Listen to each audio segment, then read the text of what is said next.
कि जो पूरा का पूरा पेपर होने वाला है आपका एसएससी जीडी का पेपर होने वाला है। इस एसएससी जीडी के पेपर में पहले जो स्टार्टिंग का फेस रहेगा यहाँ पे आपका हिंदी रहेगा।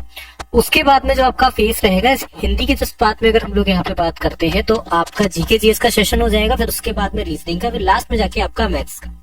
ठीक है, तो आशा यही करेंगे कि स्टार्टिंग से लेके लास्ट तक आप लोग बने रहेंगे और क्लास को ज्यादा से ज्यादा शेयर करेंगे। जितना ज्यादा हो उतनी ज्यादा अपनी क्लास को शेयर करिए। और क्लास वाकई में आपकी बहुत ज्यादा इंपॉर्टेंट है एग्जाम के पॉइंट ऑफ व्यू से, और सबको पता भी है एग्जाम जो है बड़ी ही जल्दी आपके स्टार्ट भी होने वाले हैं। सभी को हमारी तरफ से क्लास में वेलकम है। ठीक है, क्लास को जरा एक बार से शेयर कर देंगे। और दूसरी चीज ये है कि अगर आप हमसे नोट्स को परचेज करना चाहते हैं तो 45 रुपीज के आपके नोट्स हो जाते हैं। लिंक जो है डिस्क्रिप्शन में मिल जाएगा।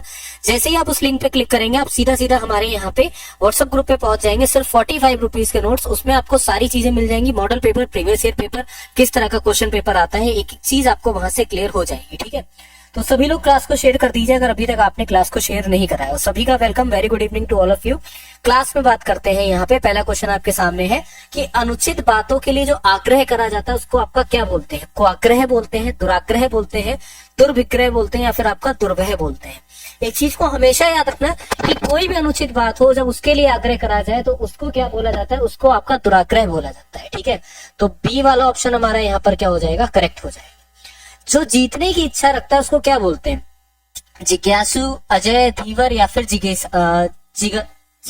ठीक है ना, तो यहाँ पे आपको बताना है कि जो जीतने की इच्छा रखता है उसको क्या बोला जाता है। ठीक है, अगर हम लोग यहाँ पे बात करते हैं कि जो अपने अंदर जीतने की बहुत ज्यादा प्रबल इच्छा रखता है उसको जिगीसु जो है यहाँ पे बोला जाता है। जिज्ञासु उसको बोलते हैं जो किसी भी चीज को जानने की अपने अंदर इच्छा रखता है, उसको आपका जिज्ञासु बोला जाता है ना।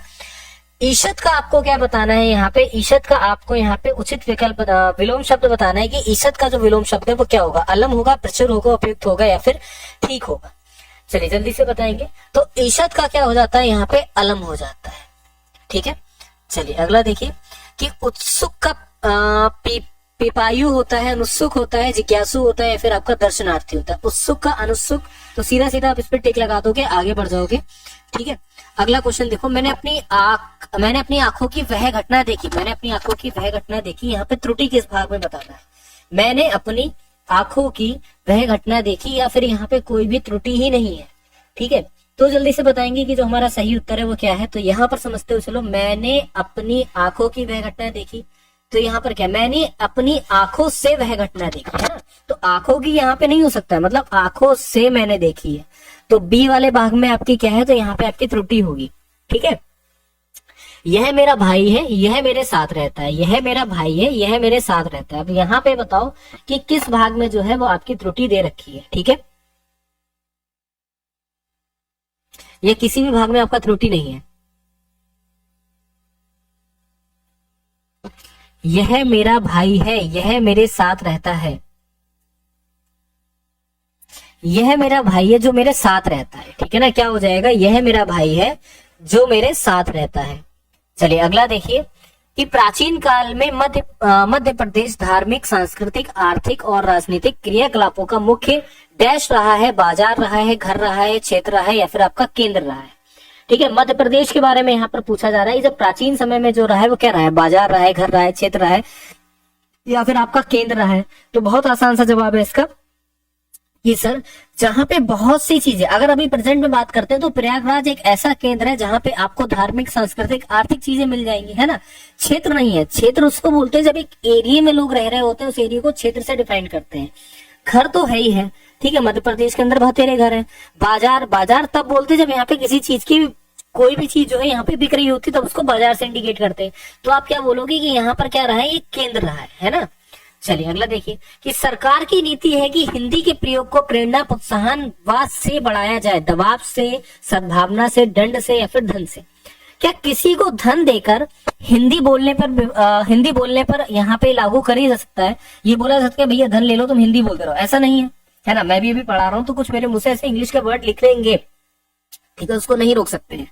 क्या दंड देना सही है? क्योंकि भाई दंड देना तो ये तो बिल्कुल ही एक तरीके से कानूनी हिसाब से ही, पूरी तरीके से नहीं, क्योंकि कानून के तो 6 वो है ना हमारे अधिकार कि हमारी भाषा को कोई भी हार्म नहीं कर सकता। हम जिस तरीके की भाषा बोल रहे हैं, मैं बोलने दो, है ना। तो दबाव भी कोई नहीं बना सकता है। सीधी सी बात है कि सद्भावना से कि भैया ऐसा है, हिंदी ज्यादा से ज्यादा बोला करो।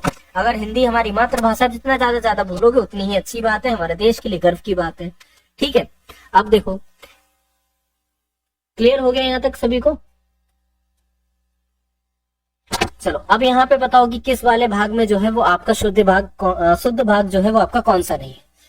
कृपया आज का अवकाश देने की कृपा करें। आज का अवकाश कृपया देने की कृपा करें। आज का अवकाश देने की कृपा करें। आज का कृपया अवकाश देने की कृपा करें। ठीक है, एप्लीकेशन सभी ने लिखी होगी बचपन में, ठीक है ना। कहोगे सर बिल्कुल हमने सभी ने पत्र जो है लिखा है ना। कोई ऐसा नहीं होगा इसने पत्र नहीं लिखा होगा, तो सभी ने पत्र लिखा हो। क्लास को जरा शेयर करके 100 के पार पहुंचाओ। ठीक है, तो जब पत्र आपने लिखा है तो आप जानते हो ना कि आज का अवकाश देने की कृपा करें। लास्ट में क्या बोलते हैं? कृपया करके, या फिर ये बोलते हैं कि आज का अवकाश देने की हम पे कृपा करें, आपकी अति कृपा होगी। ठीक है ना। तो आप क्या बोलोगे कि सर ये जो हमारा सी वाला है ये हमारा यहाँ पर क्या हो जाएगा? शुद्ध वाक्य हो जाएगा। ठीक है, भारत में अनेक जाति हैं, भारत में अनेकों जाति हैं, भारत में अनेक जातियां हैं, भारत में अनेकों जातियां। अब यहाँ पे बताओ किस वाले भाग में त्रुटि है? तो आप ये बोलोगे कि सर भारत के अंदर हमारी क्या हो जाती है? भारत में हमारी अनेक जातियां हैं। तो सी वाला जो हमारा शुद्ध वाक्य है। ठीक है, अगला देखिए, मैं ज्यों ही स्टेशन पहुंचा वैसे ही ट्रेन चली गई। मैं जैसे ही स्टेशन पहुंचा त्यों ही ट्रेन चली गई। मैं ज्यों ही स्टेशन पहुंचा त्यों ही ट्रेन चली गई। मैं ज्यों ही स्टेशन पहुंचा वैसे ही ट्रेन चली गई। यहाँ पे बताना है कि इस भाग में आपकी त्रुटि है, सॉरी कौन सा वाला भाग जो है, कौन सा वाला जो आपका यहाँ पे है वाक्य वो आपका शुद्ध है। तो सीधी सी बात है कि सर शुद्ध वाक्य के बारे में बोलेंगे तो मैं ज्यों ही स्टेशन पहुंचा त्यों ही जो है हमारी ट्रेन यहाँ से चली गई, रवानगी हो गई। ठीक है, चांदी काटना मुहावरे का अर्थ बता दो जरा। यहाँ पर क्या है कि भाई चांदी कट रही है हमारी, तो चांदी कट रही, तुम अपना देखो। तो कहने का मतलब क्या है कि हमारी चांदी कट रही है, हमारे तो मौज हो रहे हैं, तुम अपना देखो, है ना। हम तो मौज ले रहे हैं, तुम देखो भैया तुम्हारा क्या हो रहा है। तो यहाँ पे क्या हो जाएगा? मौज होना हो जाएगा। चांदी कटने का सीधा अर्थ है मौज होना। भाई हमारे मजे आ रहे हैं। सभी दोस्तों की रिक्वायरमेंट पे एक बहुत बड़ा ऑफर लेके आ चुका हूँ मेरे दोस्त। इस प्रैक्टिस सेट के ऊपर आपके लिए एक अच्छा ऑफर है, जहाँ से कि अब आपको ये प्रैक्टिस सेट लगाओगे और सबसे सस्ता प्रैक्टिस सेट मिलने वाला है आज तक के यूट्यूब के इतिहास में। दोस्त जो ऐसे जीडी के हमारे 15 प्रैक्टिस सेट की मैं सीरीज लेकर आया हूँ, उसके अंदर मैंने आपको कहा था मेरे भाई, इन 15 प्रैक्टिस सेट जो आपके सामने हैं हमारे YouTube channel all exam class के ऊपर, जिससे आप कैसे प्राप्त कर सकते हो। तो ये व्हाट्सअप नंबर आपके सामने दिए हैं, इस पर मैसेज कीजिए। और ये प्रैक्टिस सेट जो आपको 300 रुपये मिलते हैं, उनकी मैंने प्राइस रखी थी गुण 50 रुपये। अब इनसे भी माइनस करके मेरे दोस्त मैंने कर दिया है 30 रुपये, मात्र 30 रुपये अंतिम दिनों में इस प्रैक्टिस सेट को आपको लगाने के लिए। गुण 50 से भी माइनस करके, क्योंकि बहुत सारे बच्चों का कमेंट आ रहा है सर हम इतना पैसा पे नहीं कर पा रहे हैं, पास पैसे नहीं है, तो उसके लिए मैंने मात्र 30 रुपये कर दिए हैं। और 15 प्रैक्टिस सेट मिल रहे हैं, 2 रुपये में एक प्रैक्टिस सेट जरूर लगाना चाहिए अगर सिलेक्शन चाहिए, क्योंकि 70% कोर्स इस प्रैक्टिस सेट से ही मिलने वाला है आपको। तो देखते हैं कितने बच्चे लगाते हैं, बढ़ते हैं ट्यूशन की ओर मेरे भाई। चोर की दाढ़ी में तिनका, लोकायुक्ति का सही अर्थ क्या है? चोर का स्वयं डरना, चोरी की पहचान होना, दाढ़ी गंदी होना, या हर चोर की दाढ़ी होना। भाई चोर की दाढ़ी में तिनका, इसका अर्थ यहाँ पर क्या निकल रहा है कि भाई चोर की दाढ़ी में तिनका है, तो इसका मतलब ये कि चोर जो है स्वयं से डर रहा है ना। वो कह रहा भैया यार हमें तो डर लग रहा है, हम पकड़े जा सकते हैं। तो क्या बोलोगे कि स्वयं से यहाँ पे डरना, चोर का क्या हो जाता है? स्वयं से डरना, मतलब चोर की दाढ़ी में तिनका। ठीक है ना। अब आपको क्या बताना है यहाँ पे कि आपको समानार्थी शब्द बताना है। जरा बताओ सहकार का जो समानार्थी शब्द है वो यहाँ पर क्या होगा? ठीक है, चलिए जल्दी से बताइए कि सहकार का जो समानार्थी शब्द है वो यहाँ पर क्या हो जाएगा? तो बोलेंगे सर सहकार का जो हमारा समानार्थी शब्द है वो हमारा यहाँ पे आम हो जाएगा। ठीक है, चलिए अगला देखिए कि ग्रह का समानार्थी शब्द हमारा क्या होता है? ग्रह माने मतलब हमारा घर भी होता है। ठीक है, तो आप सीधा सीधा बोलोगे कि सर इसका मतलब हो जाएगा गेह जो है वो हमारा यहाँ पे करेक्ट ऑप्शन आंसर। ठीक है, चलिए क्लियर सभी को? जल्दी से बता दो कि हाँ सर क्लियर हो गया। यहाँ तक किसी को भी कोई क्वेरी आई? कोई क्वेरी यहाँ तक नहीं आई होगी आप लोग को। ठीक है, अगले क्वेश्चन पे बढ़ते हैं। अगला क्वेश्चन देखते हैं हम लोग क्या है। वह प्राचीन नाम क्या है जिसने पटना शहर को जाना जाता था? ऐसा कौन सा नाम है जिसको प्राचीन नाम से पटना शहर को जाना जाता था? कौशल, गया, पाटलिपुत्र, गुप्तेश्वर। देखो एक चीज को समझो, पटना शहर की एक अपनी तरीके से आप समझ सकते हो इतिहास है, एक बहुत बड़ा इतिहास है। पटना के बारे में बात करते हैं तो इसको पास्ट में हम लोग किस नाम से जानते थे? पास्ट में इसको पाटलिपुत्र के नाम से जाना जाता था, है ना, ये सभी को पता होगा पाटलिपुत्र। अब इस पाटलिपुत्र की उस समय पे बात करते हैं तो कौन थे? आप देखोगे पाटलिपुत्र को तो चंद्रगुप्त मौर्य हो गए, बिंदुसार हो गए, अशोक हो गए, सभी में पाटलिपुत्र में एक बड़ी ही राजधानी के रूप में पटना ने क्या करी, भूमिका निभाई है। बोलेंगे बिल्कुल सही बात है, ठीक है। तो आप समझो इसका जो प्राचीन नाम था वो क्या था, तो सभी को पता होगा पाटलिपुत्र। तो पाटलिपुत्र के बारे में अगर बात करते हैं तो ठीक आज से 2000 वर्ष पहले, है ना, क्या हो जाता है यहाँ पे 2000 वर्ष पहले इसका जो नाम था वो क्या था, तो बोलेंगे सर 2000 वर्ष पहले जो इसका नाम था वो यहाँ पर क्या हो जाता है, पाटलिपुत्र हो जाता है। अब इस 2000 वर्ष पहले में भी अगर हम लोग थोड़ा सा डिटेल से बात करते हैं तो आप यहाँ पर क्या समझोगे कि चंद्रगुप्त मौर्य के काल में ही इसका नाम जो है यहाँ पे पाटलिपुत्र पड़ा था, और मगध साम्राज्य की क्या थी ये यहाँ पे, मगध साम्राज्य की राजधानी भी थी। या तो यूं कह सकते हैं कि मगध साम्राज्य की राजधानी तो थी ही थी, तो इसके अलावा क्या हो जाता है कि बिंदुसार आए, अशोक आए, उससे पहले यहाँ पे जो भी राजा है सभी ने पाटलिपुत्र को यहाँ पर क्या बनाया था, सभी ने पाटलिपुत्र को राजधानी बनाया था। और इस चीज को याद रखना कि गंगा नदी के दक्षिण में तट पर स्थित हो जाता है, ठीक है ना। कहाँ पर है, अगर हम लोग अभी भी बात करते हैं यहाँ पे पटना के बारे में तो कहाँ पर है, तो जो गंगा नदी है, गंगा नदी के दक्षिण में यहाँ पे पार्ट पे क्या हो जाता है, तो आप याद रखोगे कि सर दक्षिण में पार्ट पे हमारा जो है पटना स्थित हो जाता है, ठीक है, या फिर दक्षिण में तट पर हमारा जो पटना है वो स्थित है। क्लियर सभी को यहाँ तक? जल्दी से क्लास को शेयर करो। सिरके का रासायनिक नाम आपको बताना है क्या, ये तो बचपन से पढ़ते हुए आए होंगे कि भाई सिरके का जो रासायनिक नाम है वो यहाँ पर क्या हो जाता है, ठीक है, जल्दी से बताओ। क्लास को सभी लोग शेयर कर दो, एटलीस्ट 100 के पार तो पहुंचाई दीजिए सभी को, ठीक है। चलो अब समझो, सिरके का रासायनिक नाम के बारे में पूछा जा रहा है, तो सिरका एक तरीके का क्या है पता है आपको? तो आप बोलोगे सर सिरका जो है एक तरीके का एसिटिक एसिड है, ठीक है ना। क्या हो जाता है यहाँ पे, एसिटिक एसिड है, या फिर एसिटिक क्या हो जाता है, ये अम्ल हो जाता है। क्लियर है यहाँ तक? बोलेंगे सर बिल्कुल हमको अच्छे तरीके से क्लियर है कि एसिटिक अम्ल हो जाता है ना। इसका रासायनिक नाम क्या होता है पता है किसी को? तो इसको एसिटिक एसिड बोलते हैं। तो क्लियर है सभी को? रासायनिक नाम के बारे में अगर हम लोग यहाँ पे बात करते हैं, इसका रासायनिक नाम तो हाँ सॉरी ये है, इसका रासायनिक जो सूत्र हो जाता है वो क्या हो जाता है, जरा कोई बताएगा? तो कहेंगे सर CH3COOH जो है इसका क्या हो जाता है, इसका यहाँ पे रासायनिक सूत्र हो जाता है। क्लियर सभी को यहाँ तक? ये बताइए कि भाई CH3COOH जो है इसका रासायनिक सूत्र है, बिल्कुल क्लियर होगा, ठीक है। अब है क्या यहाँ पे, थोड़ा सा समझो। आपने यहाँ पे खाने वाले सिरके के बारे में आपने सुना है, भाई सबने खाया होगा जो खाने वाला सिरका होता है। आप कभी शादी ब्याह अटेंड करा होगा, आपके घर में हुआ होगा, तो वहां पे एक सिरके की बोतल आती है। कब आती है? जवाब देते रहा करो सभी लोग, है ना। तो वो जो बोतल होती है ना, उस बोतल में आपको पता है उसमें लगभग आपका 4% से लेके 8% तक का एसिटिक अम्ल मिला हुआ होता है, जिसकी वजह से जो छिड़का होता है वो खट्टा लगता है ना। तो अगर कोई ये पूछे कि छिड़का जो है खट्टा क्यों लगता है, तो याद रखना छिड़का इसलिए खट्टा लगता है कि उसमें एसिटिक एसिड मिला हुआ होता है, एसिटिक अम्ल मिला हुआ होता है, जिसकी वजह से वो खट्टा लगने लगता है। और कितने % मिला हुआ होता है, तो 4 से 8% तक मिला हुआ होता है, बस इनफ, इससे ज्यादा नहीं होता है, ठीक है। चलो, यह अल्प बेरोजगारी किसी ऐसे व्यक्ति के विपरीत छिपी हुई है जिसके पास नौकरी नहीं है और वह बेरोजगार के रूप में स्पष्ट रूप से दिखाई देता है, इसलिए हमें डैश भी कहा जाता है, खुला रोजगार, चक्रीय बेरोजगारी, या फिर घोषणात्मक बेरोजगारी, या फिर आपका प्रच्छन्न बेरोजगारी। तो इस तरह के व्यक्ति को क्या कहा जाता है, किस तरह की जो बेरोजगारी है वो यहाँ पे कहा जाता है, या फिर किस तरह की बेरोजगारी यहाँ पे नाम दिया जाता है। तो यहाँ पर याद रखना कि प्रच्छन्न बेरोजगारी जो है इस तरह के व्यक्ति की जो भी होता है उसको यहाँ पे नाम दिया जाता है, डी वाला ऑप्शन हो जाएगा, ठीक है। लघु उद्योगों के लिए उच्चतम वित्त निकाय कौन सा है? IDBI, SIDBI, IFC, या फिर आपका NABARD, ठीक है ना। तो यहाँ पे बताओ कि जो हमारा सही उत्तर है वो क्या हो जाएगा कि लघु उद्योग होते हैं उसमें उच्चतम वित्त निकाय कौन सा हो जाता है, ठीक है।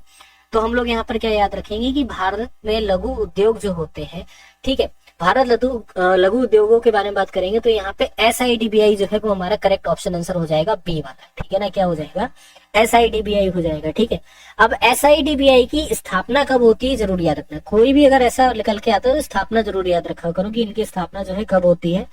तो आप बोलोगे कि सर 2 अप्रैल 1990 को क्या हो जाती है, स्थापना हो जाती है। पहली चीज तो आप लोग यहाँ पर याद रखेंगे कब होती है, 2 अप्रैल 1990 को इसकी स्थापना होती है। बोलेंगे सर बिल्कुल ठीक है। अब अगर हम लोग यहाँ पे बात कर देंगे तो जितने के जितने आपके लघु उद्योग हैं, ठीक है ना, क्या हो जाते हैं, जितने के जितने आपके लघु उद्योग हैं और जितने के जितने आपके यहाँ पे दीर्घ उद्योग हैं, ठीक है ना, क्या हो जाते हैं, दीर्घ उद्योग हो जाते हैं। इन सभी उद्योगों के विकास के लिए जो जरूरी होता है, ठीक है, इनके जो विकास के लिए जरूरी होता है वो यहाँ पर किसको यहाँ पे बनाया गया, SIDBI को बनाया गया। इनके विकास में सबसे बड़ा जो हाथ होता है वो आपका SIDBI का होता है। ठीक है, क्लियर है यहाँ तक सभी को। चलिए, किस क्रिकेट टीम ने ICC men's T20 world cup 2024 का खिताब जो है वो आपका जीता है? बहुत आसान सा क्वेश्चन है और सभी को पता होगा, ठीक है ना। तो यहाँ पे भारत ने दक्षिण अफ्रीका को हराकर, ठीक है ना, क्या हो जाता है, दक्षिण अफ्रीका को हराकर एक खिताब जो है वो हमारा जीत लिया था। ठीक है ना, तो भारत यहाँ पे करेक्ट ऑप्शन आंसर हो जाएगा। डैश भगोड़े आर्थिक अपराधियों को भारतीय अदालत के अधिकार क्षेत्र से बाहर रहकर भारत में कानून की प्रक्रिया से बचने से रोकने के लिए उपाय प्रदान करता है क्या? विदेशी आर्थिक अपराधी अधिनियम 2018, आर्थिक अपराधी अधिनियम 2018, भगोड़ा अपराधी अधिनियम 2015, भगोड़ा आर्थिक अपराधी अधिनियम 2018। बताना है यहाँ पे कि जो हमारा सही उत्तर है वो क्या होगा। ठीक है, जरा जल्दी से सभी लोग क्लास को शेयर कर दो, ज्यादा से ज्यादा क्लास को शेयर करिए। तो यहाँ पर याद रखना कि भगोड़ा आर्थिक अपराधी अधिनियम 2018 जो है वो हमारा क्या हो जाएगा, यहाँ पे सही उत्तर आपका बनेगा। ठीक है, चलिए, भारत में किसानों पर हरित क्रांति, एक मिनट रुक जाना, चलो इसको छोड़ो। ये क्रिप्स मिशन जो है भारत कब आया था, बताओ। क्रिप्स मिशन जो है वो आपका भारत में कब आता है? 1990, 1928, 1942 या फिर आपका 1945। क्रिप्स मिशन के बारे में आपको बताना है कि हमारा भारत जो है कब आता है, जल्दी से बताइए। देखो, क्रिप्स मिशन के बारे में अगर हम लोग बात करते हैं, ठीक है ना, तो यहाँ पर समझना कि 1942 में हमारा क्या हो जाता है, क्रिप्स मिशन जो है भारत आता है। पहली चीज आप ये याद रखो, ठीक है ना, कब आता है यहाँ पे 1942 में जो है वो आपका भारत आता है। ठीक है, बोलेंगे सर बिल्कुल ठीक है। इसके बाद यहाँ पर समझो कि भाई सर 1942 में भारत तो आ जाता है। अब अगर हम लोग यहाँ पे बात करते हैं तो होता है क्या है कि क्रिप्स मिशन में क्या था, ये क्रिप्स मिशन के चलते क्या यहाँ पर ऐसा चेंज होता है, तो उस समय पर भारत में जो भी यहाँ पे आप ये मानते हो चलो राजनीतिक गतिरोध हो रहे थे, फिर राजनीतिक जो भी विधियां, जो भी सारी चीजें हो रही थी, उनको रोकने के लिए यहाँ पे क्रिप्स मिशन जो है वो आपका लाया जाता है भारत के अंदर। कहेंगे सर बिल्कुल ठीक है, पहली चीज हम समझ गए कि क्रिप्स मिशन जो है यहाँ पे भारत क्यों आता है कि जो भी राजनीतिक गतिविधियां हो रही थी उनको रोकने के लिए यहाँ पे लाया जाता है। फर्स्ट थिंग तो आपको ये नोट करना है। ठीक है, कहेंगे सर बिल्कुल ठीक है। दूसरी चीज होता क्या है यहाँ पे कि क्रिप्स मिशन को लाने वाले जो यहाँ पर होते हैं वो कौन हो जाते हैं, तो यहाँ पे ब्रिटिश प्रधानमंत्री चर्चिल थे। ठीक है, उस समय के तत्कालीन प्रधानमंत्री थे और कौन थे वो आपके, तो ब्रिटिश प्रधानमंत्री आपके चर्चिल हो जाते हैं जो क्रिप्स मिशन को लेकर आते हैं। ठीक है ना, यहाँ पर ये भी लिख लीजिएगा कि चर्चिल के द्वारा यहाँ पर क्या होता है, क्रिप्स मिशन जो है वो आपका लाया जाता है। पहली चीज इसको यहाँ पे नोट डाउन करो। ठीक है, कॉमेंट करते रहा करो, नोट डाउन करते रहा करो, ये चीजें आपके लिए बहुत ज्यादा जरूरी है। कहोगे सर बिल्कुल ठीक है, यहाँ तक हम लोग समझ गए। अब ठीक है, ये आपके एक ऐसे नेता थे राजा बेटा, ठीक है, इस बात को समझना, ये आपके एक ऐसे नेता थे जिन्होंने यहाँ पर क्या करा था कि भारत में जो भी मजदूर नेता थे या वहां पर जो भी मजदूर नेता थे उनकी इन्होंने हमेशा क्या करी थी, मदद करी थी। ठीक है ना, क्या करी थी, यहाँ पे मदद करी थी। तो इनका ही पूरा नाम था चर्चिल क्रिप्स, जो है इनका पूरा नाम हो जाता है। और यहाँ पे याद रखिएगा कि 1942 में यहाँ पे भारत में आ जाता है। 1945 नहीं हुआ, 1947 में हमारा देश आजाद होता है। 1945 में संविधान सभा बनके तैयार हो जाती है। ठीक है, चलो अगला देखो कि निम्नलिखित में से कौन सा एक मौलिक कर्तव्य है? अधिवक्ताओं की गरिमा के लिए अपमानजनक प्रथाओं का त्याग करना। किसी भी प्रशासनिक अधिकारी की गरिमा के लिए अपमानजनक प्रथाओं का त्याग करना, या पुरुषों की गरिमा के लिए अपमानजनक प्रथाओं का त्याग करना, ऐसी प्रथाओं का त्याग करें जो स्त्रियों के सम्मान के विरुद्ध है। तो यहाँ पे बताना है कि जो हमारा सही उत्तर है क्या हो जाएगा, जल्दी से। तो याद रखिएगा कि बेसिकली अगर हम लोग यहाँ पे बात करते हैं तो ऐसी प्रथाओं का त्याग कर दो जो स्त्रियों के सम्मान के विरुद्ध है। ठीक है, तो कहेंगे सर डी वाला ऑप्शन जो है वो हमारे यहाँ पे सही बनेगा, है ना। कहोगे सर बिल्कुल ठीक है। बच्चे एक चीज बताओ, यहाँ पे क्या है, ये तुमको लग रहा है, बताओ ये क्या है, अधिकार है क्या है, तो बोलोगे सर ये एक तरीके से मौलिक कर्तव्य है। अधिकार पता है, अच्छा ये कोई डिफरेंस बता सकता है कि मौलिक कर्तव्य और मौलिक अधिकार के बीच में क्या डिफरेंस है?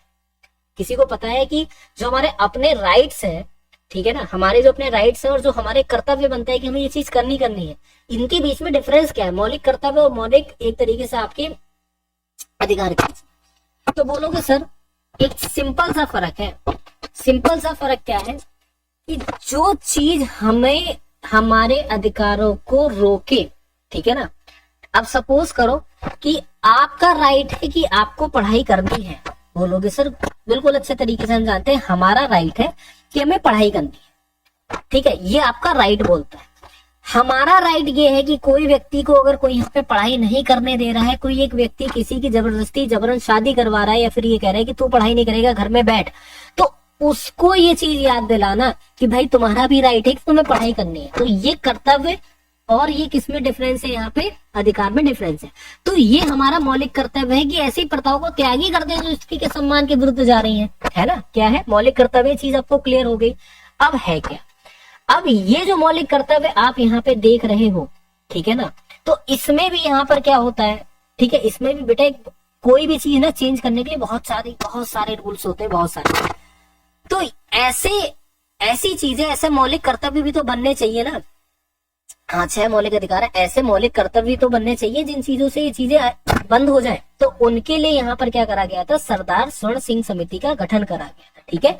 तब जाके यहाँ पे मौलिक कर्तव्यों को भी यहाँ पे ऐड करा गया था। निम्नलिखित में से कौन सा भारत के नृत्य के लिए दिए जाने वाला सर्वोच्च पुरस्कार है? कालिदास सम्मान, ठीक है, गुरुदेव प्रसाद पुरस्कार, या फिर आपके नृत्य शिरोमणि, या फिर आपके संगीत नाटक अकेडमी पुरस्कार। बताइए यहाँ पे जो हमारा सही उत्तर है वो आपका क्या बनेगा? जल्दी से बताओ।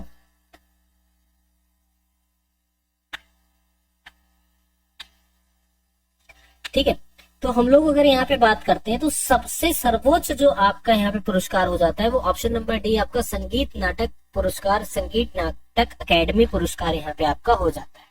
क्लियर? अगला देखो, इनमें से कौन सा संयुक्त राष्ट्र संघ यूएनओ का स्थायी सदस्य नहीं है? यूएसए, रूस, दक्षिण अफ्रीका, या फिर आपका चीन। तो बहुत ही आसानी से जवाब है दक्षिण अफ्रीका जो है वो यहाँ पे स्थायी सदस्य नहीं है, ठीक है। दक्षिण अफ्रीका क्या है? अस्थायी सदस्य है। भारत भी स्थायी सदस्य नहीं है, भारत भी आपका अस्थायी सदस्य है। केवल और केवल 5 स्थायी सदस्य हैं, मेरे साथ में रिपीट कर लेना, ठीक है। अमेरिका, रूस, ब्रिटेन, फ्रांस और चीन, ठीक है। क्लियर? अगला देखो, यहाँ पे दक्षिण अफ्रीका पे टिक लगा देते हैं। अगला देखिए, ये भारत के राष्ट्रपति के पास आपात अधिकार है 4, 2, 5 या फिर 3। सिंपल सी बात है, भारत के राष्ट्रपति के पास हमारे 3 अधिकार है, ठीक है ना। क्या है? 3 आपातकाल अधिकार है। वो भी कौन कौन से हैं? तो जिनका प्रावधान जो है आपके भाग 18 के आर्टिकल 356 और आर्टिकल 360 में मिलता है, ठीक है ना। क्या होता है कि एक तरीके से अगर इन तीनों अधिकारों को कोई बता सकता है कि क्या है, सबसे पहला आप समझ लो वित्तीय आपात, ठीक है, वित्तीय स्थिति हमारी खराब हो गई, हमने कहा ठीक है। दूसरा, राज्य में संवैधानिक तंत्र विफल हो गया, तो हमने कहा ठीक है, राष्ट्रपति शासन लागू हो जाएगा। राष्ट्र में, राज्यों में संविधान जो हमारा संवैधानिक तंत्र है वही बेकार हो जाए तो राष्ट्रपति शासन वहां लागू हो जाएगा, ठीक है। कोई रूल और रेगुलेशन मान ही नहीं रहा, अपनी मर्जी की कर रहा है बस, तो वहां पे राष्ट्रपति शासन लग जाएगा। कहते राष्ट्रपति शासन, फौज का शासन आ गया, तो बेटा वही राष्ट्रपति शासन होता है, फौज का शासन, इस चीज को समझना। इसके बाद में क्या है? युद्ध या फिर कोई भी बाहर से आक्रमण होता है तो वहां पे क्या हो जाता है? एक विद्रोह हो जाता है आपकी अपने ही राज्यों में, वहां पे भी राष्ट्रपति शासन लग जाता है। 3 हो गए बस, भाग 18 में 356 आर्टिकल और 360, ठीक है। निम्नलिखित में से कौन सा राज्य स्वर्ण का अधिकतम मात्रा में उत्पादन करता है? कर्नाटक, पंजाब, छत्तीसगढ़ या फिर हिमाचल प्रदेश। तो यहाँ पर याद रखिएगा कि अगर अपने देश में हम लोग बात करते हैं तो 98% जो यहाँ पे गोल्ड का उत्पादन करा जाता है वो कर्नाटक के द्वारा करा जाता है, ठीक है ना। किसके द्वारा? यहाँ पे कर्नाटक के द्वारा। और बहुत 2 फेमस जगहों से आपका यहाँ पे होता है। पहला एक आपकी जगह हो जाती है कोलार और दूसरा आपका हट्टी, ठीक है ना। क्या हो जाती है? एक आपकी जगह यहाँ पर हो जाती है कोलार हो जाती है और एक आपकी जगह यहाँ पर हो जाती है हट्टी हो जाती है, ठीक है। इन दोनों ही जगहों पे आपका क्या है? बहुत ज्यादा क्या हो जाता है यहाँ पे? बेटा क्लास फास्ट ही तो कर रहे हैं, ऐसा क्या फास्ट करें, भागे क्या क्लास के ऊपर? पढ़ो, थोड़ा सा बुद्धि लगाओ, कुछ चीज अगर जान रहे हो तो टाइम वेस्ट नहीं हो रहा है उसमें तुम्हारा। या 5 या 10 मिनट एक्स्ट्रा अगर तुम्हारे इसमें चले जाएंगे तो कुछ होगा नहीं, फालतू की बातें हुई, ठीक है। तो कोलार हो जाता है और आपका हट्टी हो जाता है, ठीक है। इस चीज को आप लोग यहाँ पर याद रखिएगा। और दूसरे नंबर पे कौन सा आता है? तो दूसरे नंबर पे आपका आंध्र प्रदेश आता है, ठीक है ना। क्या आ जाता है आपका दूसरे नंबर पर जो है वो आपका आंध्र प्रदेश आ जाता है। क्लियर? चलिए अगला देखो, लद्दाख के तिब्बत समुदायों में माना जाने वाला लोसर त्योहार का प्रतीक है शीतकालीन आपके इस क्रांति महोत्सव का, मानसून महोत्सव का, फसल कटाई त्योहार या फिर नए वर्ष का त्योहार? चलो जल्दी से बताओ। लद्दाख में तिब्बती समुदाय में मनाए जाने वाला जो लोसर त्योहार है वो किस चीज का प्रतीक है? तो सीधी सी बात है कि सर ये जो लोसर त्योहार है ये आपका लद्दाख में मनाया जाता है और ये नए वर्ष का प्रतीक हो जाता है, ठीक है ना। नए वर्ष का त्योहार भी इसको यहाँ पे बोला जाता है। कहेंगे सर बिल्कुल ठीक है, डी वाला जो ऑप्शन है वो हमारा यहाँ पे करेक्ट हो जाएगा। तो नया वर्ष यहाँ पे लोसर के नाम से, त्योहार के नाम से मनाया जाता है, ठीक है ना। और ये 11वें माह के जो इनका कैलेंडर होता है तिब्बती कैलेंडर, उसमें जो 11वां माह का पहला दिन होता है वहां से आपका इनका डे जो है स्टार्ट होता है, ठीक है। और बेसिकली क्या है, इसमें जो है बौद्ध धर्म के जो देवता होते हैं उनको यहाँ पे शुक्रिया करा जाता है, ठीक है ना। ये भी आप लोग याद रखेंगे कि जो बौद्ध धर्म हमारा हो जाता है, तो अब बौद्ध धर्म के जो देवता हो जाते हैं इनका क्या करा जाता है, इनका हमारा यहाँ पे शुक्रिया करा जाता है, ठीक है। क्लियर। चलिए, भारत में प्रथम ट्रेन जो है वो आपकी कब चलाई गई थी? बहुत आसान सा क्वेश्चन है कि भारत के अंदर प्रथम ट्रेन जो है वो आपका 16 अप्रैल 1853 को आपकी चलाई जाती है। ये तो सभी को पता होगा, 1853 को आपकी जो ट्रेन है वो भारत के अंदर चलाई जाती है। अच्छा, कहाँ से लेके कहाँ तक चलाई जाती है ये भी पता होगा। तो अगर हम लोग बात करते हैं तो बम्बई के पोरबंदर से लेके आपका थाने के बीच में चलाई जाती है और 34 किलोमीटर ही ये जो ट्रेन थी वो आपकी चली थी, ठीक है। कितनी चली थी? 34 किलोमीटर। और लगभग उस समय पर जो थे इसमें 400 यात्री थे बस, ठीक है। कितने किलोमीटर चलती है ये भी आप याद रखना, 34 किलोमीटर। कहाँ से लेके? तो पोरबंदर से लेके, ठीक है, पोरबंदर से लेके आपका थाने तक ये जो है ट्रेन आपकी चलाई जाती है। और कितनी किलोमीटर चलती है ये? तो 35 किलोमीटर ये जो है चलती है। क्लियर सभी को यहाँ तक? चलिए, बम्बई बोलते हैं, ठीक है, इस चीज को भी याद रखना। पास्ट में अगर कभी भी बात करोगे तो इसको बम्बई बोला जाता है, बॉम्बे बोला जाता है, अभी में मुंबई। राष्ट्रपति के द्वारा राज्यसभा के लिए मनोनीत किए गए सदस्यों की संख्या जो है वो कितनी होती है? राष्ट्रपति के द्वारा जो भी यहाँ पे मनोनीत करे जाते हैं तो आर्टिकल आपके 83 के अंतर्गत आपके करे जाते हैं राज्यसभा के अंदर। कितने करे जाते हैं? 12 सदस्य जो है मनोनीत करे जाते हैं। अच्छा ठीक है सर, अब ये 12 सदस्य क्या है? ये डिफरेंट डिफरेंट क्षेत्रों में होते हैं। जैसे कि डिफरेंट क्षेत्र क्या होते हैं सर ये भी बताइए, ठीक है। जैसे कि कुछ आपके आधार कला में हो जाएंगे, ठीक है ना, क्या हो जाएंगे आपके आधार कला में कुछ हो जाएंगे, कुछ आपके किस में हो जाएंगे, आपके साहित्य में हो जाएंगे, ठीक है ना, किस में हो जाएंगे आपके, कुछ जो है साहित्य में हो जाएंगे, कुछ उसमें से क्या होगा पत्रकारिता में भी होंगे, ठीक है ना, क्या हो जाएगा कुछ जो है वो आपके पत्रकारिता में होंगे, है ना, कुछ उसमें से क्या हो जाएगा, कुछ उसमें से आपके विज्ञान में भी हो जाएंगे, ठीक है, क्या हो जाएगा विज्ञान में भी हो जाएंगे, कुछ आपके यहाँ पे सामाजिक कार्यों में भी हो जाएंगे, है ना, किसमें हो जाएंगे आपके सामाजिक कार्यों में भी हो जाएंगे। तो इस तरीके से ये जो है यहाँ पर डिफाइन कर दिए जाते हैं, ठीक है। सबको अपना अनुभव होता है, सबका अपना एक तरीके से एक्सपीरियंस है, उसके आधार पर यहाँ पे करे जाते हैं।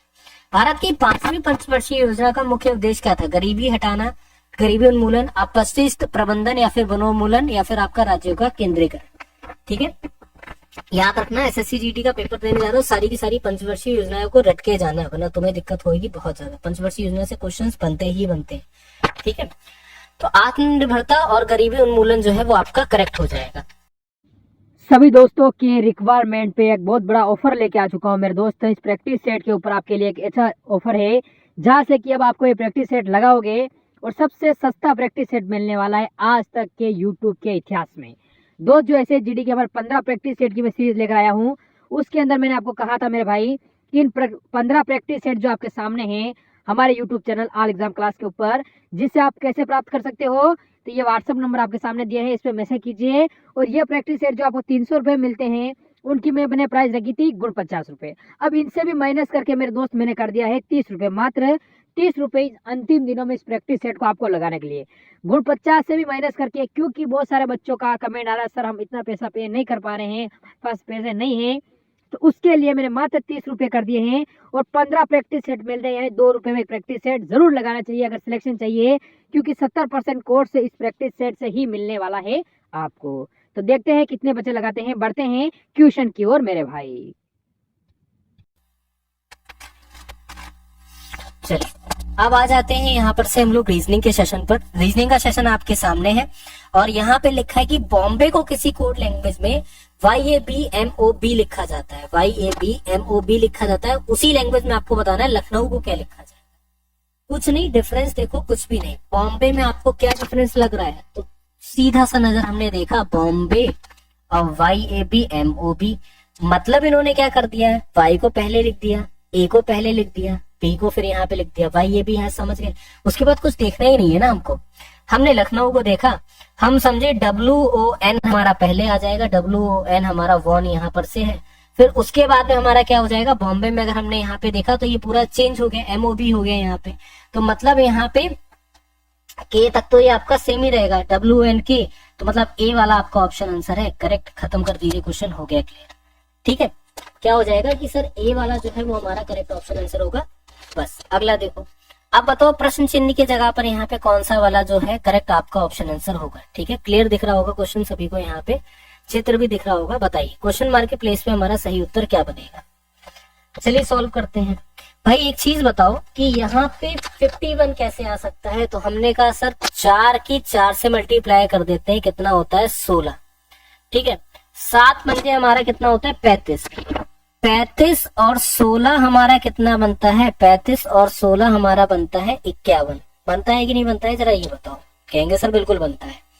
ठीक है, अब यही सेम प्रोसेस, इसको चेक ही मत करना। चेक क्यों मत करना, क्योंकि अपना टाइम वेस्ट मत करना। ठीक है, आप समझ गए कि पहले में अप्रोच लग रही तो दूसरे तीसरे में भी यही अप्रोच लगेगी। 8 सत्ते हमारा कितना होता है, बोलेंगे सर 8 सत्ते हमारा होता है 56, 4 चक्कू 16, 56 और 16 हमारा कितना होगा। बहुत आसान सा जवाब है सर, 56 और 16 को अगर हम आपस में जोड़ देंगे तो हमारा हो जाएगा 72। ठीक है ना, क्या हो जाएगा हमारा यहाँ पे 72 हो जाएगा। तो पहला वाला सॉरी बी वाला जो ऑप्शन है वो आपका करेक्ट होगा। ठीक, चलिए अब यहाँ पे देखो आपका क्या है कि परमानेंट ये जो शब्द लिखा हुआ है, ठीक है ना, परमानेंट, इस शब्द के अक्षरों का प्रयोग करके क्या नहीं बना सकते हैं, बताओ जरा। कौन सा शब्द है जो यहाँ पे नहीं बनाया जा सकता है, तो बोलेंगे सर परमानेंट को अगर हम लोग यहाँ पे देखते हैं तो मेंटोर शब्द नहीं बनाया जा सकता है। उसका रीजन ये है कि इसमें क्या यूज हो रहा है, इसमें ओ का यूज हो रहा है। ठीक है ना, किसका यूज हो रहा है, तो इसमें ओ का यूज हो रहा है, इसलिए मेंटोर जो शब्द है वो आपका यहाँ पे नहीं बनाया जा सकता परमानेंट को यूज करके, क्योंकि परमानेंट में कहीं पे ओ है ही नहीं। नाइफ का किसी कोड लैंग्वेज में इस तरीके से MPKHG लिखा जाता है, DTGCF को आपको बताना है क्या लिखा जाएगा। ठीक है, कोई बात नहीं, लेट हो गए, देर आए दुरुस्त आए, लेकिन आए तो सही, है ना, देर आए दुरुस्त आए लेकिन आए तो सही। चलो अब देखो यहाँ पे बहुत आसान सा क्वेश्चन है कि नाइफ को इन्होंने लिख दिया है क्या, MPKHG लिख दिया है। देखा ठीक है, जरा देख लेते हैं कैसे इन्होंने लिख दिया है। इन्होंने K से प्लस का 2 कर दिया, बोलेंगे सर बिल्कुल ठीक है। N से प्लस का 2 कर दिया, बोलेंगे सर बिल्कुल ठीक है। I से भी तो प्लस का 2 करा, बोलेंगे सर बिल्कुल ठीक है। अब ये बताओ क्या D से प्लस का 2 कर देंगे, D से प्लस का 2 करेंगे हमारा F आ जाएगा। तो अब हम ये समझ गए, या तो ये वाला ऑप्शन हो गया या फिर ये, इनके लास्ट वाले ऑप्शन देख लो।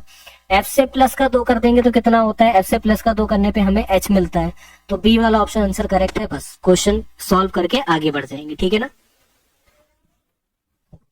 समझ गए कि नहीं समझ गए यहाँ तक, ये बताइए।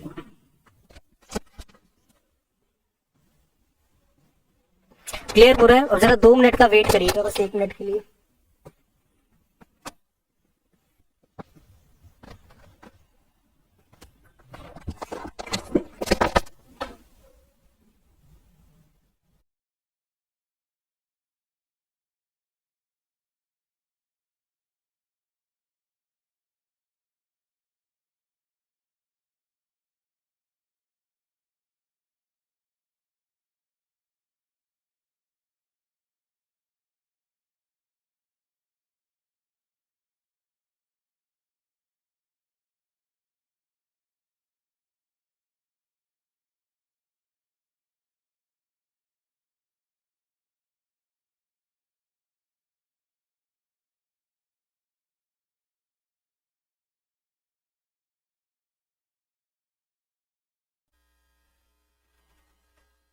यहाँ तक आप लोग के क्वेश्चन सॉल्व हो गए होंगे। अब बढ़ते हैं हम लोग अगले क्वेश्चन पे। अगला क्वेश्चन देखते हैं हमारा क्या दे रखा है। अगला क्वेश्चन आपके सामने है, एक फोटो को देखते हुए मारिया ने कहा वह मेरी माँ की इकलौती बेटी है। मारिया फोटो में दिख रहे व्यक्ति से किस प्रकार संबंधित है, बताइए। हुआ कुछ नहीं है बेटा, बस हुआ ये था कि थोड़ा सा इशू क्रिएट हो गया था लाइट वगैरह का। ठीक है, चलो अब यहाँ पे देखो क्वेश्चन बहुत इजी है, क्वेश्चन को समझो। एक फोटो है, वो फोटो जो है ठीक है ना, दीवार में लगा हुआ है। उस फोटो को देखते हुए मारिया ने क्या कहा, देखो हम लोग यहाँ पे एज्यूम कर लेते हैं कि एक फोटो जो है वो हमारे सामने है, ठीक है ना। हमने कहा ये जो है सर एक यहाँ पे फोटो हो जाता है, बोलेंगे सर बिल्कुल ठीक है, एक फोटो जो है वो हमारे सामने यहाँ पर लगा है। अब इस फोटो को देखो, ठीक है। अब यहाँ पे एक व्यक्ति है, क्या हो जाती है, यहाँ पे व्यक्ति का जो नाम है वो यहाँ पर क्या हो जाता है, मारिया हो जाता है, ठीक है ना, क्या हो जाता है, मारिया हो जाता है।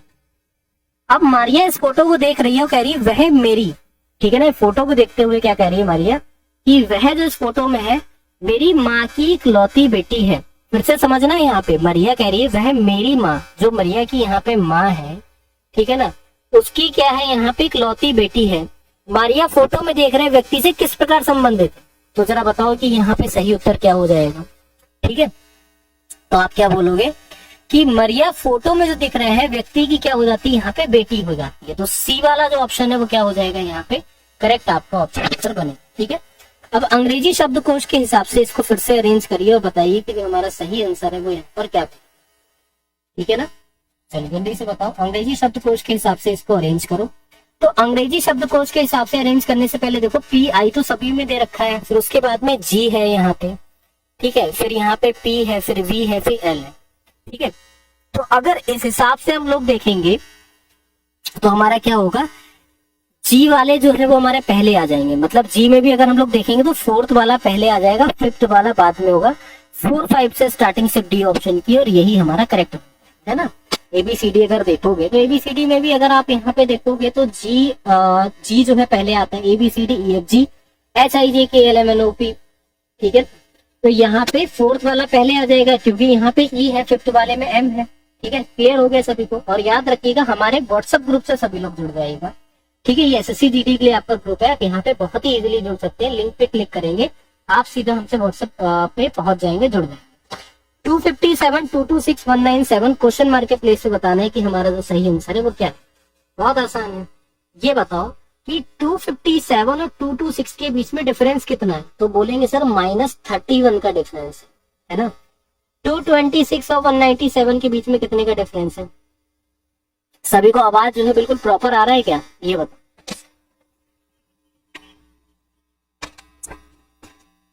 इन्वर्टर में जब चलता है तो इस तरीके का आवाज आ जाता है, ठीक है, थोड़ा सा इसको एडजस्ट कर लो। 257 226 के बिटवीन में डिफरेंस देखोगे तो आपका 31 का है। 226 और 197 के बीच में डिफरेंस देखोगे तो 29 का है। पहले 31 का डिफरेंस हुआ, फिर 29 का हुआ, फिर उसके बाद में क्या हो जाएगा, माइनस के 27 का डिफरेंस होगा कि नहीं होगा, तो कितना हो जाएगा यहाँ पे 170 हो जाएगा, खत्म। तो यहाँ पे बी वाला ऑप्शन जो है वो आपका करेक्ट हो जाएगा। क्लियर हो गया सभी, ये बताइए। चलो आप बताओ कि भाई क्वेश्चन मार्क के प्लेस पे जो हमारा सही आंसर है वो यहाँ पे क्या बने, CPFGENHEIJLAKHNY क्वेश्चन मार्क के प्लेस पे बता दो कि हमारा सही आंसर क्या हो जाएगा। ये देखो जरा कि C से E तक जाने में प्लस का 2 हो रहा है, तो E से भी तो +2 ही करेंगे, ये बताओ। बोलेंगे सर बिल्कुल करेंगे, तो हमारा G आ जाएगा, ठीक है। G तो सभी ऑप्शन में दे रखा है तो सभी को चेक करना पड़ेगा। P से +2 करने पे N और N से +2 करने पर हमें कितना मिल जाएगा, N से +2 करने पर हमको L मिल जाएगा। F से +2 करने पर H और H से +2 करने पर -2 करने पर P से -2 करने पर N और N से -2 करने पर, ठीक है ना। आवाज आ रही होगी बेटा,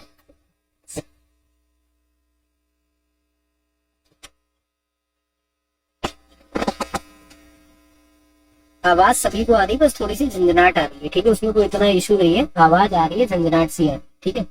तो बोलेंगे सर अब इसके बाद देखते हैं तो +2 फिर H से +2 करने पर अगर हम लोग देखेंगे तो हमें H से +2 करने पर कितना मिल जाएगा, तो H से +2 करने पर हमको J मिल जाएगा।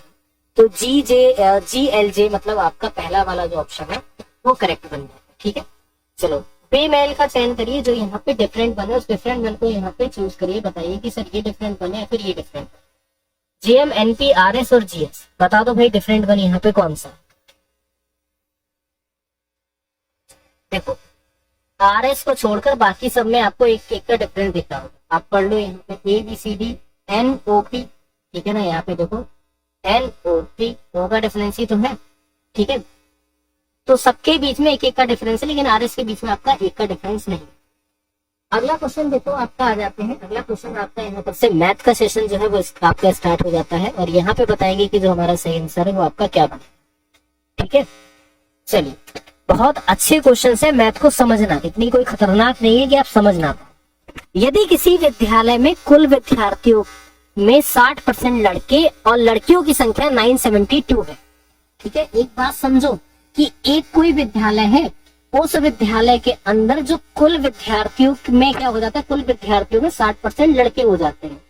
अगर हम यहाँ पे स्टूडेंट्स की संख्या के बारे में बात करते हैं, ठीक है, उस स्टूडेंट्स की जो संख्या है इसमें से 60% जो है वो यहाँ पर क्या हो जाते हैं, 60% जो है वो यहाँ पे आपके बॉयज हो जाते हैं। हमने कहा ठीक है सर, समझ गए, है ना। और लड़कियों की जो संख्या है, अगर हम लोग यहाँ पे गर्ल्स की संख्या देखते हैं तो कितनी हो जाएगी, 972 जो है वो यहाँ पे क्या हो जाएंगी, हमारी गर्ल्स की संख्या हो जाएगी।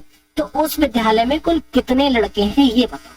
ये जो परसेंटेज है ना, इस परसेंटेज को चेंज करके बता दो कि कितने जो है उस विद्यालय के अंदर लड़के हैं। ठीक, विद्यार्थियों की संख्या हमको नहीं पता है, उस संख्या को हमने क्या मान लिया, उस संख्या को हमने x मान लिया। कोई दिक्कत यहाँ पे किसी को, जल्दी से बताओ। कहेंगे सर कोई दिक्कत नहीं। अगर 60% लड़के हैं तो बची हुई 40% जो लड़कियां हैं वो कितनी है, यहाँ पे 972 है, ठीक है ना। 40% आपकी जो लड़कियां हैं वो यहाँ पे 972 है, 972 जो है यहाँ पे लड़कियां वो 40% है। यहाँ तक किसी को कोई दिक्कत परेशानी, बोलेंगे सर कोई दिक्कत परेशानी नहीं। तो अगर हम लोग यहाँ पे देखेंगे कि विद्यार्थियों की जो संख्या है 972, मतलब हमारे पास कितनी 40% हो जाती है, तो हमें यहाँ से क्या मिल जाएगा, तो आप ये बोलोगे सर 40% मतलब x इंटू 40/100 इक्वल्स टू हमारा 972, ठीक है। तो हमें x बराबर कितना मिल जाएगा, x बराबर हमें मिल जाएगा 972 इंटू 100 अपॉन हमारा हो जाएगा 40, ठीक है। एक जीरो से एक जीरो काट दो, कहेंगे सर बिल्कुल, दो दूनी 4 और 2 पंजे हमारा यहाँ पे 10 हो जाएगा। 2 से फिर यहाँ पे काट दो, 2 चौका 8 और 2 अट्ठे हमारा 16 और 2 छंग हमारा 12, 486 इंटू 5 आपका कितना हो जाएगा, 5 छक्का 30। तो मतलब हमारे पास यहाँ पे कितना बन जाएगा, 2430 जो है वो हमारा यहाँ पर क्या हो जाएगा। तो बोलेंगे सर ये जो है हमारे यहाँ पे टोटल विद्यार्थी हमारे हो जाते हैं। टोटल विद्यार्थियों में हमारा क्या है कि 972 गर्ल्स को घटा दोगे तो हमारे पास जो लड़कों की संख्या कितनी, 1458 जो है लड़कों की संख्या हो जाएगी, ठीक है। समझ में आ गया सभी को। हमेशा अकेले आपको ही दिक्कत हो रही है, बाकी किसी को भी दिक्कत नहीं हो रही है, ठीक है। चलो क्लियर हो गया यहाँ तक सभी को, ये बता कोई दिक्कत या परेशानी।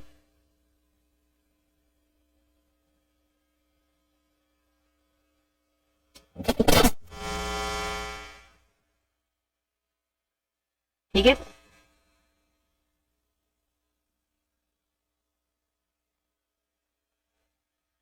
अगला क्वेश्चन देखिए क्या है कि भाई क्वेश्चन ये है कि 4, 6, 8, 12 और x का औसत 7 है, x 9, 13, 15 और y का औसत तो हमारे पास कितना है, 9 है। तो 2x माइनस 3y का आपको मान बताना है, यहाँ पर कितना होगा, ठीक है ना। 2x माइनस 3y का आपको मान बताना है कि भाई ये जो मान है वो कितना हो जाएगा, ठीक है। चलो भाई जल्दी से बताओ।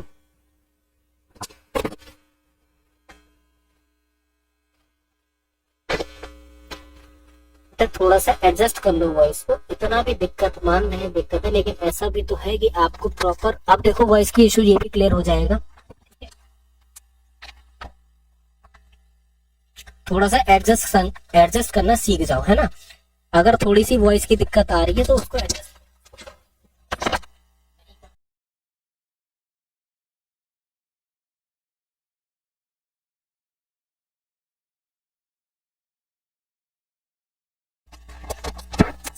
चलो अब इस वाले क्वेश्चन का आंसर बताओ कि हमारा क्या हो जाएगा, ये बताइए। बहुत आसान सा क्वेश्चन है। अभी ये आवाज भी आपकी जो आ रही थी वो आवाज भी सॉल्व हो गई होगी, आवाज नहीं आएगी।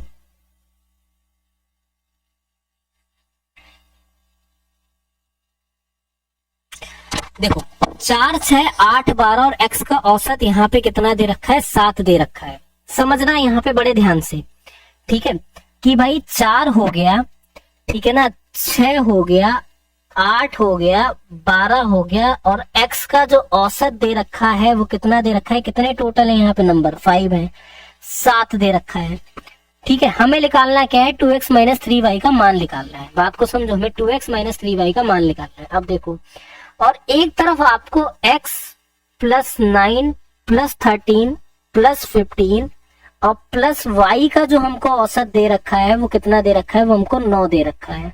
ठीक है, तो यहाँ पे टोटल ऑफ नंबर आपके कितने हैं, तो टोटल ऑफ नंबर भी यहाँ पे 5 है। यहाँ तक किसी को कोई परेशानी या दिक्कत, वॉइस सब बिल्कुल प्रॉपर क्लियर होगी। ठीक है, अब देखो भाई 6 और 4 हमारा 10, 10 18, 18 12, मतलब तो हमारे पास यहाँ पे कितना बच जाएगा, तो हमें यहाँ पे मिल जाएगा 30 प्लस x। ठीक है ना, 30 प्लस आपका x इक्वल्स टू हमारे पास हो जाएगा 35। क्रॉस मल्टीप्लाई तो करोगे, बोलेंगे सर बिल्कुल सही बात है। तो हमारे पास x बराबर यहाँ पर 5 आ जाएगा कि नहीं, जरा ये बताओ। तो x बराबर हमें कितना मिल गया, बोलेंगे सर x बराबर हमें यहाँ पे 5 मिल गया है। ठीक है, वॉइस क्लियर है सभी को?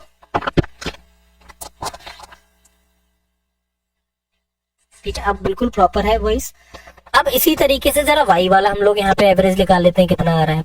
y का एवरेज अगर आप लोग यहाँ पे निकालोगे तो हमें यहाँ पर कितना मिल जाएगा, तो हम लोग ये बोलेंगे कि x प्लस 13 और 9 और 15, ठीक है ना, प्लस y है आपका। एक मिनट रुक जाना, यहीं पे मिस्टेक है थोड़ी सी। हाँ ठीक है, हाँ कोई मिस्टेक नहीं, ठीक है ना। शुरू से एक बार सर बेटा समझो, भी बताता हूँ। तो अब यहाँ पे देखो x की वैल्यू में 5 पता है ना, तो 5 प्लस 9 प्लस 13 प्लस 15, ठीक है, प्लस y। तो इसमें भी क्रॉस मल्टीप्लाई करोगे, जब क्रॉस मल्टीप्लाई करोगे तो हमें यहाँ पर कितना मिलेगा, 42 प्लस y इक्वल्स टू 45। और यहाँ पे y बराबर आपको 3 मिल जाएगा कि नहीं, बोलेंगे सर बिल्कुल मिल जाएगा। x की वैल्यू हमको कितनी आई 5, 3 की, y की वैल्यू कितनी आई 3, तो यहाँ पे रख दीजिए 2 इंटू 5 माइनस 3 इंटू आपका कितना हो जाएगा 3, तो 5 10 माइनस आपका यहाँ पर हो जाएगा 9, और यहाँ पे आंसर जो है वो कितना निकल आएगा 1। क्या हो जाएगा, एक जो है वो आपका यहाँ पे करेक्ट ऑप्शन आंसर बनेगा। समझ आया कि नहीं समझ आया, ये बताओ जल्दी से। ठीक है, सभी लोग बताओ, सभी को समझ में आ गया यहाँ पे? चलो अगला देखो यहाँ पे। अगला क्वेश्चन है कि 1 लाख का एक घर ए के द्वारा बी को 6% के लाभ पर बेचा जाता है। बी घर वापस से ए को 3% के हानि पर बेचता है। पूरे लेन देन में ए का लाभ हानि क्या है ये बताइए। ठीक है ना, चलो बताओ। देखो एक बहुत अच्छी सी बात है, 1 लाख रुपए के घर को यहाँ पर क्या करा गया, 2 लोग यहाँ पे समझो, 2 लोग हैं यहाँ पर, एक है ए एक है बी। बात को समझना, एक है आपका ए और एक है आपका बी है। ठीक है, 1 लाख रुपए का घर ए ने क्या करा, बी को 6% के प्रॉफिट पर बेचा। अपने आप में 1 लाख रुपए पूरे के पूरे 100% है, बोलोगे सर बिल्कुल 100% है, कोई दिक्कत कोई परेशानी नहीं है। ठीक है, अब राजा बेटा यहाँ पे ये बताओ कि इस 1 लाख रुपए का अगर आप 6% निकालोगे तो 6,000 रुपए ही तो होता है। तो मतलब ए ने जब ये बी को बेचा है तो कितने में बेचा है, 1,06,000 में ही तो बेचा है। कोई परेशानी यहाँ तक किसी को भी कोई डाउट कि हाँ सर यहाँ तक नहीं समझ में आया, किसी भी तरीके का डाउट हो तो उसको पूछो कि हाँ सर ये डाउट लग रहा है या फिर ये डाउट लग रहा है। ठीक है, अब बी वापस से घर बेच रहा है कितने में, यहाँ पे 3% की हानि पे बेच रहा है। कितने परसेंट की हानि पे, फिर से सुनो मेरे बात को, बी जो है 3% की हानि पर बेच रहा है। 3% की अगर उसको हानि हो रही कितना होगा भाई, 1,06,000 का 1% पता है कितना होता है, 1,06,000 का जो 1% है वो कितना होता है, कोई बता सकता है? बहुत आसान सा क्वेश्चन है, ये मान के चलो इस क्वेश्चन में कैलकुलेशन की भी आवश्यकता आपको नहीं पड़ेगी कहीं पर भी। ठीक है, लेकिन फिर भी अगर आप यहाँ पे देखोगे तो 1,06,000 रुपए का घर है, अगर उसमें यहाँ पे 3% आपसे पूछ रहा है तो 3% बताओ ना कितना होता है, तो बोलोगे सर इसका 3% 3,180 होता है, बस इसमें से घटा दो, 1,06,000 में से 3,180 को घटा दो, या फिर आप ऐसे सॉल्व कर लो तो 3,180 को घटा दो, तो आप यहाँ पर क्या बोलोगे, सॉल्व कर लो कि 1,06,000 का यहाँ पे घर था, बी ने ए को फिर से बेचा, 3% की हानि मतलब 97/100, 2 जीरो यहाँ पे कट हो गए, 1060 इंटू 97, तो हमें यहाँ पर कितना मिल जाएगा, तो आप बोलोगे सर 102820 ही तो मिल जाएगा। मिलेगा कि नहीं मिलेगा ये बताओ, कहेंगे सर बिल्कुल मिलेगा। अब पूरा देखो, पूरे लेन देन में ए का लाभ या हानि क्या हुआ है भाई, ए ने तो ये घर उठा के बेचा था ना, तो उसको तब भी तो क्या हो गया, यहाँ पे जब उसने उठा के उसको बेचा था 1,06,000 में और उसने उसको बेच दिया 1,02,820 रुपए में, तो यहाँ पे 2,820 रुपए का क्या हो रहा है, तो यहाँ पे 2,820 रुपए का, ठीक है सॉरी 3,180, एक मिनट रुक जाना। हाँ, 3,180 रुपए का यहाँ पर क्या हो रहा है, लाभ ही तो हो रहा है, ये बताओ। बोलेंगे सर बिल्कुल यहाँ पे 3,180 रुपए का क्या हो रहा है, लाभ हो रहा है। समझे कि नहीं समझे, ये बताओ। कहीं पर भी कोई डाउट है इसमें तो फिर से पूछो, फिर से समझा देंगे। जल्दी से बताइए, कहीं पर कोई डाउट है तो फिर से पूछिए। हाँ सर इस पॉइंट पे डाउट है या फिर इस पॉइंट पे डाउट है। नहीं नहीं, ऑप्शन सारे सही हैं। एक बार आप बताओ कि आपको कहीं पे डाउट लग रहा है। कोई भी ऐसा बालक है जिसको क्वेश्चन ये कहीं पे नहीं समझ में आया है कि सर हमको नहीं समझ में आया है, एक बार समझा दो।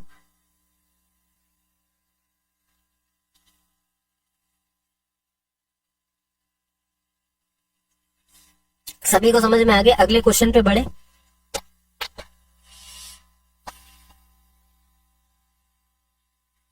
चलो भाई, एक रेलगाड़ी ठीक है ना 45 किलोमीटर घंटे की गति से चल रही, किलोमीटर की दूरी कितने सेकंड में तय करेगी, तो ये मिस्टेक है। ठीक है,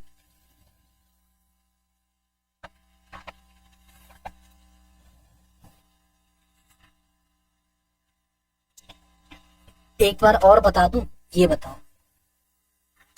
देखो एक बार फिर से बता रहे हैं और नोट कर लेना, बहुत आसान क्वेश्चन है। ठीक है, एक बार रिपीट कर देता हूँ, बहुत अच्छी तरीके से क्लियर होगा।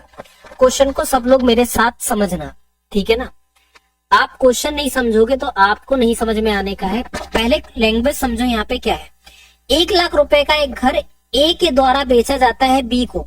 ठीक है, 1,00,000 रुपए का एक घर है, वो घर जो है ए जो है बी को यहाँ पे बेचता है और उस पे 6% का प्रॉफिट कमाता है। अगर 1,00,000 रुपए की चीज है, उस 1,00,000 रुपए की चीज के बारे में बात करते हैं, उस 1,00,000 रुपए का 6% कितना होगा, बोलोगे सर 6,000 रुपए होगा। 10% कितना होगा, 10,000 होगा। और पूरा 100% खुद अपने आप में 1,00,000 होगा कि नहीं होगा, जरा ये बताओ। बोलोगे सर बिल्कुल होगा। यहाँ पे एक ए है, यहाँ पर एक बी है। अगर 1,00,000 रुपए की चीज को यहाँ पे क्या करा है, ए ने 6% के प्रॉफिट के बाद बेचा है, तो यहाँ पर कितना हो जाता है, तो 1,06,000 आपका हो जाता है। बोलेंगे बिल्कुल ठीक। ये अब आपको शॉर्ट मेथड से बताया था, इस तरीके का हो जाता है। लेकिन अगर यहाँ पे समझो, कभी भी हमारा प्रॉफिट होता है तो वो हमेशा 100 में जोड़ा जाता है राजा बेटा। क्या करा जाता है, 100 में जोड़ा जाता है। तो अगर ए का हम लोग यहाँ पे निकालते हैं, अगर ये जोड़ा जाता है तो ए ने कितने लाख पे बेचा, तो 1,00,000 रुपए का प्रॉफिट, मतलब 1,00,000 रुपए का घर 6% के प्रॉफिट पे, तो प्रॉफिट हमेशा 100 में जुड़ता है, बटा 100 हो जाता है। कट कर दो यहाँ पर से, इसको मल्टीप्लाई कर दो तो कितना निकल आएगा, 1,06,000 ही तो निकल के आ जाएगा। समझे कि नहीं। और लॉस जो होता है वो हमेशा क्या हो जाता है, माइनस में होता है। लॉस क्या होता है, हमेशा आपका माइनस में होता है। अब क्या हो गया यहाँ पे कि घर जो है बी उस घर को ए को फिर से वापस से बेचता है, लेकिन 3% की हानि पर बेचता है। बी को ये घर कितने का पड़ा था, 1,06,000 का पड़ा था। अब इसमें से 3% की उसको क्या हो जाती है, हानि हो जाती है।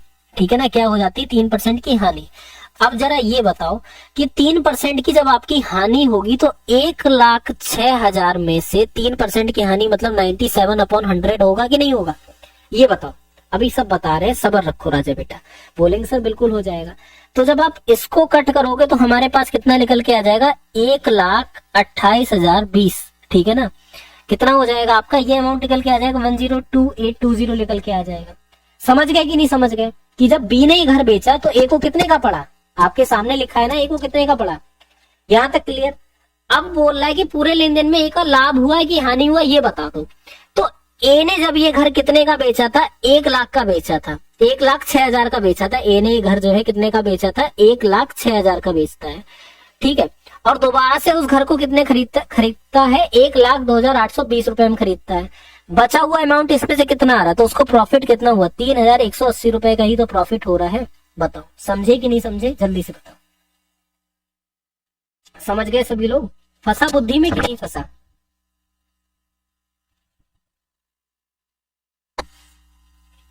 कहीं पर भी बेटा ऐसा रह गया कि नहीं समझ में आया सर, अब हो ही नहीं सकता है कि आपको समझ में ना आया हो। फंस गया ना बुद्धि में। लैंग्वेज समझा करो, लैंग्वेज नहीं समझोगे क्वेश्चन कोई भी समझ में नहीं आएगा। ये बहुत अच्छी बात बता रहा हूं मैं आज तुमको। अगर क्वेश्चन की लैंग्वेज समझ जाओगे तो क्वेश्चन आपको बहुत इजीली समझ में आ जाएगा। ठीक है, चलो अगला देखो। ए और बी किसी कार्य को 15 और 10 दिन में पूरा कर सकते हैं। उन्होंने कार्य को 30,000 में पूरा करने का ठेका लिया है। ठेके की धनराशि में ए का भाग बता दो क्या होगा। बहुत भयंकर सा क्वेश्चन आपको लग रहा होगा कि अरे सर ये क्या पूछ लिया इसने, ये पूछना ही नहीं था, बहुत बकवास सा क्वेश्चन पूछ लिया है। हाँ, 1,02,820 था।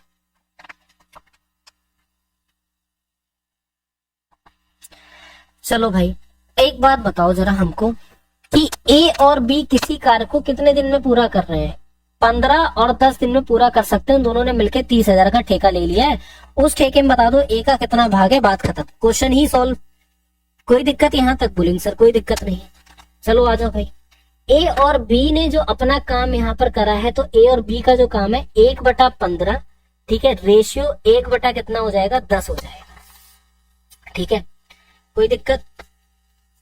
ये बताओ, कोई दिक्कत नहीं ना? एलसीएम कितना निकल आएगा, 30, तो 5 दूनी और यहाँ पर कितना हो जाएगा, 3। तो इनका जो रेशियो निकल के आ जाएगा, कितना निकल के आ जाएगा कि 2:3 जो है वर्क यहाँ पर इनके द्वारा करा गया है। राशि कितनी है यहाँ पे? राशि जो है वो आपकी 30,000 है। ठीक है ना, राशि कितनी है यहाँ पर? 30,000 जो है वो आपको राशि दे रखी है।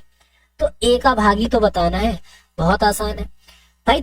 30,000 जो है अपने आप में यहाँ पर क्या है, ये टोटल आपका 5% है, मतलब इसमें 5 भाग है। 2 भाग अलग कर दो, 3 भाग अलग कर दो, या फिर देखो कि हमें क्या बताना है, ए का भाग बताना है। तो ए का रेशियो क्या था, 2। ठीक है, टोटल आपके 5 भाग हैं, मल्टीप्लाई आपका कितना हो जाएगा, 30,000 हो जाएगा कि नहीं हो जाएगा? तो यहाँ पे 12,000 ही तो बचेगा। तो ये वाला जो डी वाला ऑप्शन है क्या हो जाएगा हमारा, यहाँ पे डी जो है वो आपका करेक्ट ऑप्शन आंसर बनेगा। समझ गए सभी लोग कि नहीं समझे, ये बताइए। बुद्धि में फंसा कि नहीं फंसा?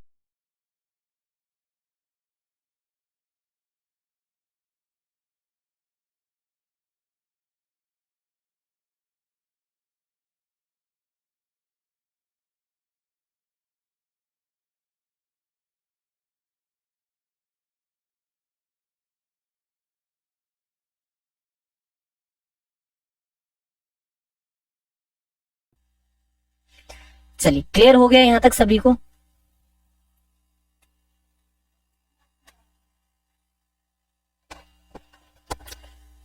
चलिए, एक थैली में 1 रुपए 50 पैसे 10 पैसे के सिक्कों की संख्या है 3:4:10 के अनुपात में। यदि इनकी कुल मूल्य 102 रुपए है तो 10 पैसों की संख्या बता दो जरा कितनी होगी। ठीक है,